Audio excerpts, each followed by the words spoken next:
Il y a 16 ans, Nicolas décroche le travail de ses rêves.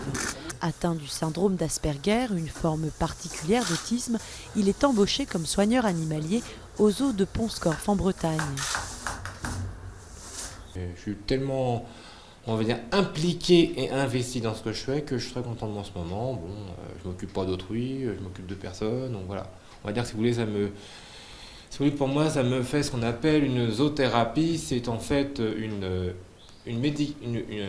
sorte de médicalisation. C'est-à-dire que c'est l'animal qui va, entre guillemets, me soigner, me sauver la vie. Je lui rends l'appareil, l'animal me rend l'appareil. Romain, lui, vient d'arriver.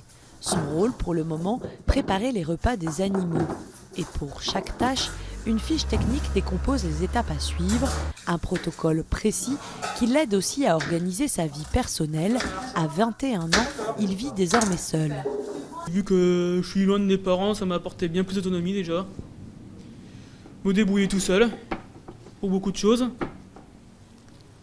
Notamment pour venir au boulot le matin. Car ça, non, c'est quelque chose que je gère tout seul, venir au boulot. Au début, l'expérience lancée en 1999 devait durer 5 ans. Mais fort de son succès, le projet se poursuit. Aujourd'hui, 12 personnes autistes travaillent dans ce zoo, encadrées par 2 monitrices. On ne guérit pas de l'autisme, hein. On vit avec, hein. On construit avec, mais on n'en guérit pas, ça, il n'y a pas de problème. Donc à nous de leur donner les clés pour pouvoir faire avec, hein. Et nous, le but ici, c'est qu'ils soient heureux, que ça se passe bien, et je pense que c'est ce qui se fait. Suivi individuel, dispositif à la carte pour chacun, la structure qui gère les travailleurs a acquis une grande expertise et ne demande qu'à être copiée. C'est tout un parcours aujourd'hui, il y a des jeunes qui sont bien identifiés, diagnostiqués, mais qui deviennent grands et qui doivent avoir une place dans le monde professionnel. Et il y a un manquement cruel de structures qui puissent accueillir des gens qui ont une capacité de travail.